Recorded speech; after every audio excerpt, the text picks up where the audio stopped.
प्रभु यीशु मसीह में आप सभी को जय मसीह के। पिछले दिन में हमने सीखा था पवित्र आत्मा की अगुवाई में कि हमें परमेश्वर की युक्ति पर ही निर्भर होना पड़ेगा। मनुष्य जो युक्ति करता है वो अपने ऊपर में पाप पर पाप बढ़ाता है, वो परमेश्वर के विरुद्ध में चला जाता है। आज एक और बार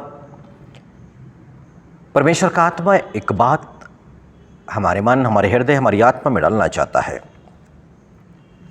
बाइबल ऐसा बताती है कि यशायाह नबी उसकी 28 उसकी 29वीं आयत में कि यह भी सेनाओं की यहोवा की ओर से नियुक्त हुआ है, वह अद्भुत युक्ति करने वाला और महाबुद्धिमान है। हालेलुया। यानी कि यीशु मसीह के ऊपर में परमेश्वर का युक्ति का आत्मा आके ठहरा हुआ था। और जब यीशु मसीह हमारा प्रभु है तो वो हमारे जीवन के लिए प्लानिंग वही करेगा, वही एक सही मार्ग, सही रास्ते पे हमें लेके चलेगा। यानी कि हम मनुष्य जो प्लानिंग करेंगे, आगे विफलता है, असफलता है, अपने ऊपर पाप पे पाप बढ़ाएंगे, वो परमेश्वर की इच्छा के विरुद्ध में जा सकती हैं बातें, क्योंकि मनुष्य उतना बुद्धिमान नहीं है जितना परमेश्वर बुद्धिमान है। इसलिए हमें अपनी बुद्धि पर नहीं, अपनी युक्ति पर नहीं, अपनी प्लानिंग पर नहीं, परंतु परमेश्वर पर निर्भर होना पड़ेगा। और एक समय ऐसा हुआ कि इजरायलियों ने बहुत बुरे बुरे काम किए, वो परमेश्वर के वचन के विरुद्ध में चले, परमेश्वर को नाराज कर दिया। तो पड़ोसी देश फलस्तीन, परमेश्वर ने बोला चलो ठीक है, अब 40 वर्ष के लिए तुम बंधुआई में। और ये 40 वर्ष के लिए बंधुआई में चले गए।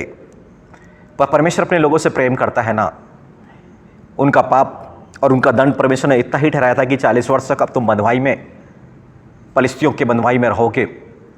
पर अब परमेश्वर एक ऐसा परमेश्वर है जो करुणामय परमेश्वर है, प्रेम है, करता है, अपने लोगों को बंधुआई में भेजा, दुख में भेजा, पर पछताता है दुख देकर के। वो अब छुटकारा भी तो वही करेगा ना।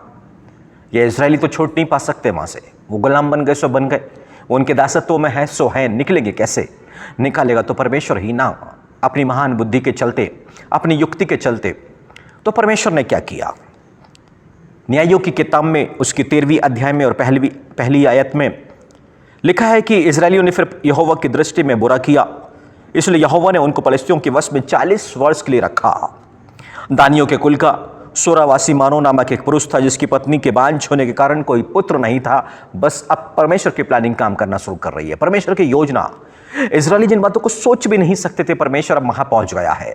एक ऐसे परिवार में जहां की स्त्री बांझ है, परमेश्वर एक बेटा देना चाहता है, पर वो बेटा थोड़ा सा पराक्रमी होगा। ये एक परमेश्वर की युक्ति का, प्लानिंग का हिस्सा है कि कैसे परमेश्वर फलिस्तियों के हाथ से, दासत्व से, गुलामी से इन इजरायलियों को बाहर निकालेगा। ये इजरायली तो बेचारे दुख में है, परेशानी में है, उनको तो समझ में नहीं आ रहा, बुद्धि काम नहीं कर रही है। पर वो जो महाबुद्धिमान जो स्वर्ग में बैठा हुआ है ना, उसकी बुद्धि काम कर रही है, उसकी युक्ति काम कर रही है, वो काम कर रहा है। 40 वर्ष में बंधुआई में है, परमेश्वर आराम नहीं कर रहा है, अपने लोगों की चिंता करता हुआ वो काम कर रहा है। और मानववासी को ना, उस मानव को ना उसने दर्शन दिया है, उसके स्वर्गदूत ने दर्शन दिया है और बताया है उसकी पत्नी को कि तू एक पुत्र प्रसव करेगी, पर तू दाख मधु नहीं पीना, तू मदिरा को नहीं पीना, कोई भी नशीली वस्तु को नहीं खाना है।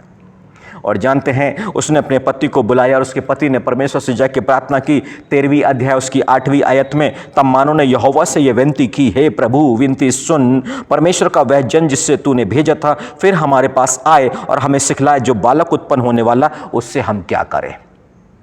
इसकी पत्नी बांझ है, पुत्र होने वाला, उसको लेके अब कोई प्लानिंग नहीं कर रहे हैं। ये तो परमेश्वर की प्लानिंग के ऊपर में निर्भर हो कि परमेश्वर तू चाहता क्या है, बालक से हम क्या सिखाएं, क्या उसको बताएं। अभी तू दे तो रहा है, तूने दर्शन तो दे दिया, तूने बता तो दिया, तू आगे तो उसको बता दे।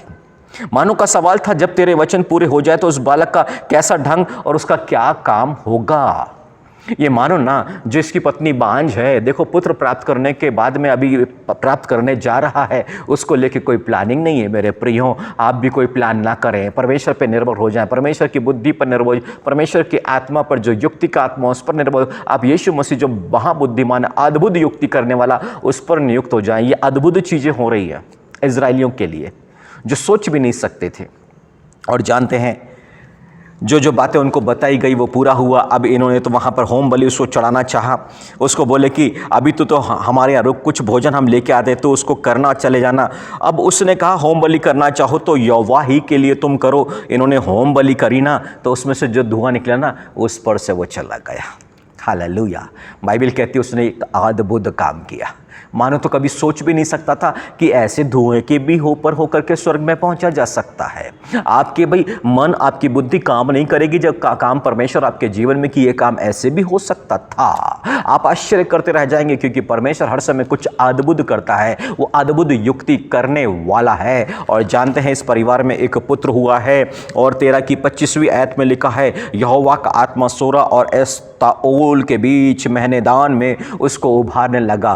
परमेश्वर उसको उभार रहा है, और किन दो शहरों के बीच में, और वहाँ पर वो बढ़ रहा है, और उसका नाम है सिमसोन। और हम जानते हैं वो सिमसोन कितना ताकतवर था, जिसके पवित्र आत्मा उसके अंदर में आता, वो शेर को ऐसे जैसे बकरी के बच्चे को फाड़ डालते हैं ऐसा करता। 300 लोमड़ियों को पकड़ता, एक दूसरे की पूंछ आपस में बांध के आग लगा देता, गद्दे की जबड़े की हड्डी मिल जाती, 1000 लोगों को मार देता, 1000 लोगों के वो क्या करता, खल्लियों को काट लाता, पलस्तियों को हराता। परमेश्वर ने ऐसी युक्ति करी, पलस्ती को भी सोच भी नहीं सकते थे। वो सोच रहे थे कि हम बहुत ही महान कार्य कर रहे हैं, पर जानते हैं क्या हुआ है, वहां पर परमेश्वर ने एक अद्भुत युक्ति की है, अद्भुत काम किया है, और पलस्तियों को छोड़ा लिया है। हालेलुया। तो आइए हम परमेश्वर की युक्ति के लिए, परमेश्वर की योजना के लिए प्रार्थना करें। मेरे पवित्र पिता परमेश्वर, आज आपने वचन में अपनी अद्भुत बातों को प्रकट किया।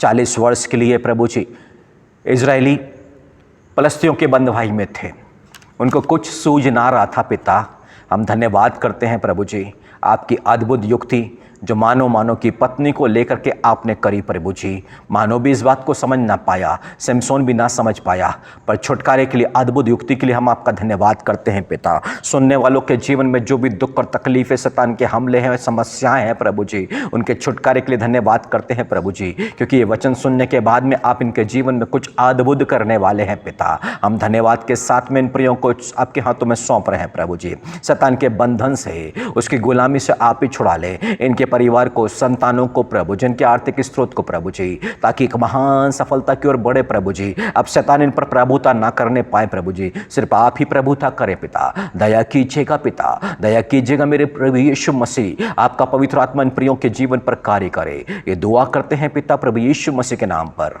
आमीन।